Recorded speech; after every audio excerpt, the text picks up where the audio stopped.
Déjà 4 jours que nous sommes ensemble sur TV5 pour vivre ce Tour du Faso. Aujourd'hui, étape 4, Bani Kaya. Nous sommes toujours dans le Sahel. Mais avant de suivre cette étape, place à ce qui s'est passé hier.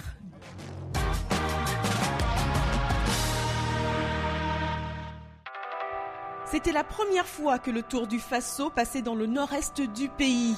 Une région sahélienne qui présageait pour les coureurs quelques difficultés, car zone la plus chaude du Burkina Faso, avec des températures qui avoisinent les 42 degrés à l'ombre. Alors, un seul mot d'ordre, hydratation, et déjà les premières victimes. Petit coup de diarrhée ce matin, ça arrange pas les choses. Mal au ventre. Vite là, vite.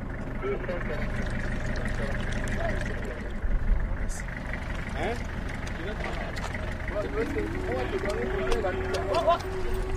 Quelle longue étape, très difficile, très chaude. Il faut être vigilant tout le temps être vigilant. Et il ne pense pas si bien dire, car le peloton n'est pas au bout de ses surprises. Et oui, c'est la chute. La première chute collective depuis le départ de la 24e édition du Tour. Ils sont une douzaine de coureurs dont les vélos sont à terre. Certains sont plus touchés que d'autres. Et le bitume se transforme alors en véritable hôpital de fortune. On soigne les blessés.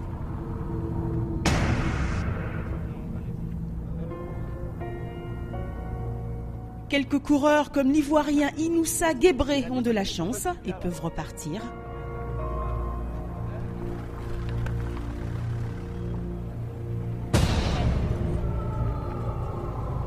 Mais pour d'autres... Oui,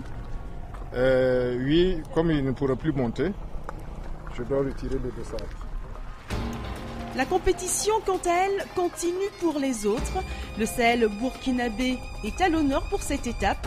Malgré le manque de verdure, ce sont tout de même des paysages magnifiques que traversent les coureurs.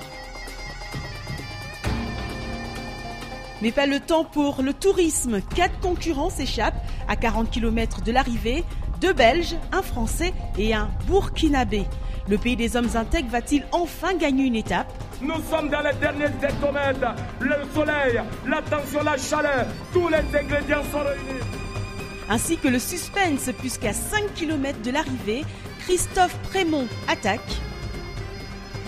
Mais son coéquipier Jérémy Burton lance une contre-attaque.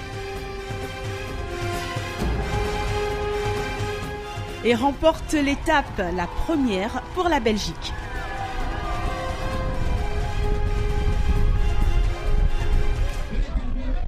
Un coup double pour les Diables Rouges puisque Christophe Prémont endosse lui le maillot jaune. Derrière, Laurent Mars arrive et accuse un retard considérable de 3 minutes et 5 secondes.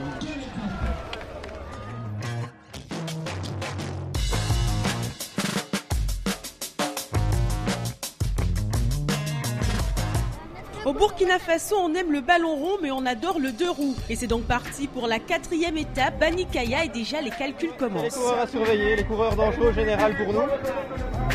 Après la forte chaleur d'hier, les coureurs en ont pris un coup et savent qu'il va falloir rouler en fin stratège.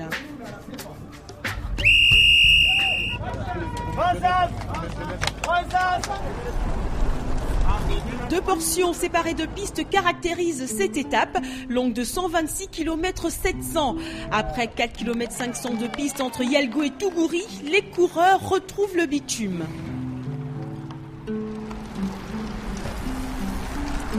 Et il y en a un qui n'est pas dans sa meilleure forme, c'est le maillot jaune belge Christophe Prémont qui est très malade.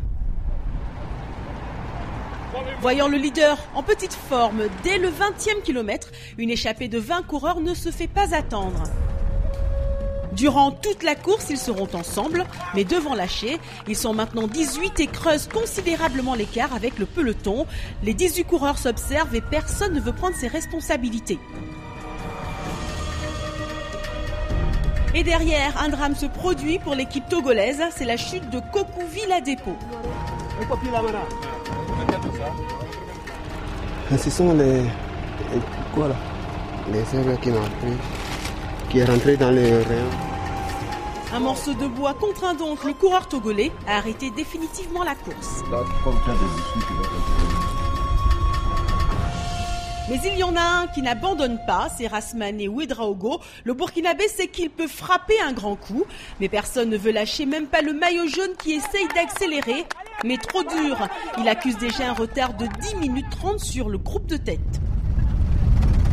Les choses s'accélèrent devant, la bataille commence, chacun veut tenter sa chance. Et c'est le néerlandais Leander Schroers qui attaque à 2 km de l'arrivée. Il remporte l'étape 5 secondes devant Rasmane Ouedraogo qui grappille une place au classement général.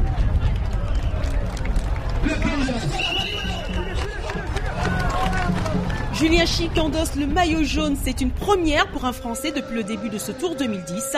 Et le Camerounais Yves Ngengok fait son entrée à la 5e place dans le classement général.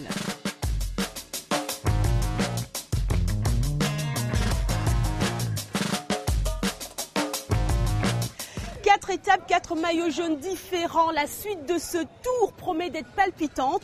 Je ne sais pas pour vous, mais moi, ce suspense m'a creusé l'appétit. Ça tombe bien, nous allons dans un maquis. C'est le coup de cœur du jour.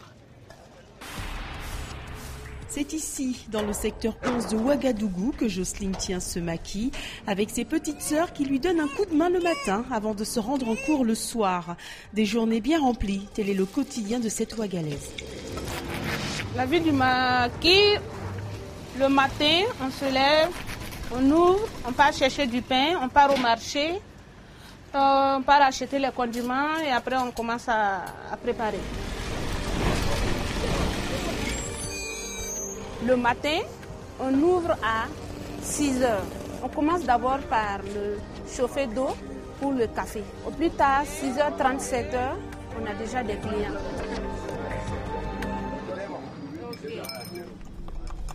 Ils prennent leur déjeuner avec le Nescafé ou avec sandwich. Voilà, on a 2 sandwichs, sandwich poisson, sandwich viande hachée. Et dès le matin, ses clients fidèles sont déjà attirés par l'odeur de sa cuisine et par sa bonne humeur. Bonjour. Ça va? Bonjour. Si tu ne viens pas le matin, c'est comme si vous avez quelque chose qui te manquait. Voilà pourquoi ce matin, on se retrouve avant de... Chacun va se rentrer maintenant, bon, occuper de ce qu'il va faire dans la journée. Oui, bonjour.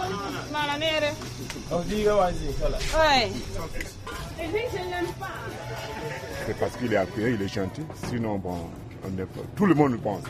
C'est pas parce qu'il y a des oliviers, c'est parce qu'ils sont gentils envers les gens. Ah, lui, c'est un ami, Un bon maquis, c'est l'accueil. Comment on accueille un homme bon? Accueillant, sourire, et rire, sympathiser avec les clients, dialoguer avec eux.